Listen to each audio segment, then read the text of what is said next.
Hey everyone, welcome back to Shade Review. In today's video, we are reviewing the brand new Ray-Ban Mega Hawkeye sunglasses. But first off, in today's video sponsor, our own website, shadereviewstore.com, the absolute best place to buy designer sunglasses, just like these up to 80% off the original MSRP. Again, the website there is shadereviewstore.com. Check it out. So let's go ahead and pop these sunglasses on face and talk about the dimensions. These have 53mm lenses and a 21mm bridge, and this is the standard and only size of these sunglasses that Ray-Ban produces these in. However, with the original non-Mega Hawkeye frames, they are produced in two different lens sizes. So if you're looking for something smaller, definitely go towards those. But that being said, the Hawkeye and the Mega version of the Hawkeye are basically a completely different frame. They look somewhat similar, but they are very, very different. So if you're in the market for one, you're probably not going to be in the market for the other. But they still do share some of the same kind of design language and styling. Now, as we can see, these frames are definitely supposed to offer that big, bold, oversized styling, and these certainly do. And honestly, I think the Mega Hawkeye are actually my favorite of the Mega lineup. I think I like these better than the Mega Clubmaster, and definitely better than the Mega Wayfarer. I just kind of like the look of these compared to those other frames. The other frames kind of looked a little bit silly to me, where these look a little bit better in my opinion. And as far as the exact colorway that I'm wearing in today's video, these have Ray-Ban's polished stripe Havana frames, which is actually one of my favorite colorways that Ray-Ban produces. And these look really, really beautiful, especially when wearing them outdoors. Here in this lighting environment, even though it's bright lights, it's not nearly as bright as it would be outside. So it looks a little bit darker than it would if you were to wear these outside in the sunlight. Now, as far as the lens color goes, these are their beautiful blue lenses, and these are a category 2 lens. They look really, really good, especially again when wearing these outdoors. They really do pop, but they're going to be good for kind of overcast days and bright days, but not extremely bright and harsh sunny days, because the category 2 lenses aren't going to block nearly as much light as the category 3 lenses are going to. So definitely keep that in mind when picking up this colorway. But with that being said, this is definitely my favorite colorway of these frames. I absolutely love the lens color and then the frame color here as well. Now, something that's interesting about these frames is their little metal accents here in the top of the frames. You can see two little metal accents here and then here, and they are actually attached to the all-metal hinges. And this hinge is actually a very nice and premium 7-barrel all-metal hinge, which feels absolutely incredible to open them up and close them, which is very, very good and substantial, very, very good, very impressive coming from Ray-Ban. This is a top quality hinge. I really do like it a lot. Now, if we move down to the outside temple of frames, we can see a raised Ray-Ban logo here, and then here on the other side as well. Now, moving down temples, we can see a big, thick rod that runs all the way down the acetate frame. That's there for rigidity purposes, and also has a little bit of etching there. It looks pretty nice looking as well. So you can easily get these frames to fit your face good just by taking them to somebody who can professionally adjust them.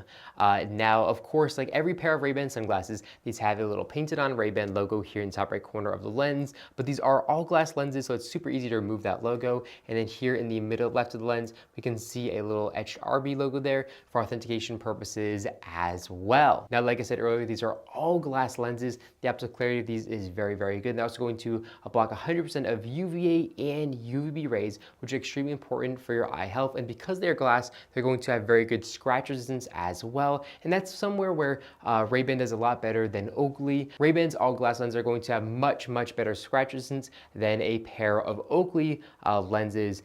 So big difference there as far as how long a pair of frames is going to last. With the glass, you don't have to worry about them getting scratched up, where with Oakley frames, you certainly do. But these all glass lenses and these thick acetate frames certainly come at a cost, and that cost is weight. These frames come in at 55 grams, so it's one of the heavier frames that we've reviewed on this channel. Very, very heavy, very, very bulky, and when wearing these frames for more than a couple hours, you're definitely going to feel some discomfort around the ears and around the nose.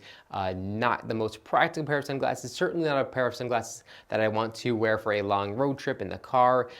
Just very big and bulky and heavy, so you're not going to be able to get around that with how thick these acetate temples are, and they're all glass lenses. It's just always going to be a heavy pair of frames, so that's going to be something that you're going to have to put up with these sunglasses. Now, as far as coverage from sun goes, here up top we can see there's a pretty big gap that lets sunlight in unprotected, and then here on the sides again there's an absolutely massive gap that does let sunlight in unprotected. So overall, not the most practical pair of Ray-Ban sunglasses that we've reviewed. Now, if we take a look here at the inner right temple of the frames, these say Ray-Ban Ray-Ban made in China. Now these frames are also made in Italy as well, but about half of them are made in China. And surprisingly enough, the build quality here is actually really good. I don't see a big difference between these and the other Italian frames that I've reviewed as far as build quality goes. The polishing in here is really nice. They were perfectly straight right out of the box, and the hinges feel absolutely incredible. And the lenses are perfectly inlaid here. There isn't any, scratching here along the rim. And everything here is just high quality and premium from what I can tell. And I'm actually pretty shocked about this because typically Ray-Ban's Chinese frames were considerably worse than their Italian ones. But here with this particular pair that I have, they seem to be made just as good as the Italian ones, which is certainly interesting. Now, if these frames being made in China, you'd assume that these frames would be much more affordable than their frames that are made in Italy because the cost of labor is considerably less. I think it's about a quarter of what the cost of labor is in Italy, or even less. So you'd assume that the frames would be cheaper. However, these frames come in at $182, but an original Ray-Ban Wayfarer that is actually handmade in Italy to this day only costs $171. So you're actually paying $11 more for a Chinese pair of frames than you are a handmade pair of frames that are made in Italy. So that's kind of crazy and very, very hard for me to wrap my head around.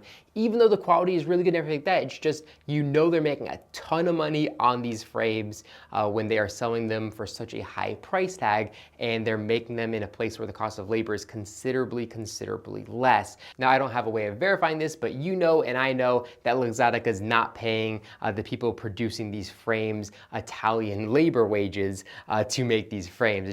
It's not going to happen. And that is unfortunate. I wish they did, and I'd actually be completely okay with them if they did that. But I think we both know that would never ever happen. So yeah, definitely kind of weird as far as pricing goes. These frames are still high quality, but I think a lot of you are probably going to have a hard time wrapping your heads around spending $182 on something that says made in China on it when you could get one that says made in Italy. I don't know, it just feels a little bit cheaper to me, but you guys might disagree with me. And if you do, make sure to leave me a comment in the comment section down below. Now, something else that I do want to mention is the original Ray-Ban Wayfarer has been produced for decades and decades and decades, and these frames are brand new. So when you make a brand new frame, you have to go through a whole, retooling process and actually create the different tools and create the different molds and everything. I guess it wouldn't be a mold of acetate frames, but you know what I'm saying. You gotta start from scratch with a pair of frames on an assembly line, where with a pair of frames that's existed for a really long time, you don't have any of that research and development fees. All the tools that were used to produce the Ray-Ban Wayfarer have existed for a really long time, where again, these are brand new. So that's usually why new frames tend to cost more than the ones that have been around a long time. To give you guys a really good idea of this, the Purcell 714 SM frames have been produced for decades, and those frames come in at around $200, where the All for People's Mr. Brunello folding are going to be more towards $800. And the reason the price difference is that vastly different is because of the cost to produce them. One's super easy to produce because they've been doing it for a really long time, and one's brand new. It's a lot harder, a lot of research and development to develop the frame and pay the designer and all that good stuff. So sorry I got off on this tangent, but I just wanted to mention that because there was some comments in the last video that had mentioned the price tag being so vastly different, and that's kind of the reason why it's still very expensive, but it does kind of justify a little bit why they're so much more expensive. But overall, I think this is a good pair of frames. I just think it's expensive for what it is, but the build quality here is really good. The acetate is absolutely beautiful. The polishing is really good, all glass lenses, and probably the biggest downside for me, again, is going to be that weight. These frames are definitely very heavy, and also they're not, my exact perfect style as well. But that's all I got for this video. Let me know what you think about it in the comment section down below. Do you love the style? Do you hate it? Do you like the original Hawkeye? Let me know. Let's start a conversation in the comment section down below. But thank you so much for watching the video. If you enjoyed it, make sure to give me a big thumbs up below, and of course make sure to hit that subscribe button, and then you'll be notified every single time I upload a brand new video just like this one to our YouTube channel. Again, thank you so much for watching, and I'll catch you all in the next one.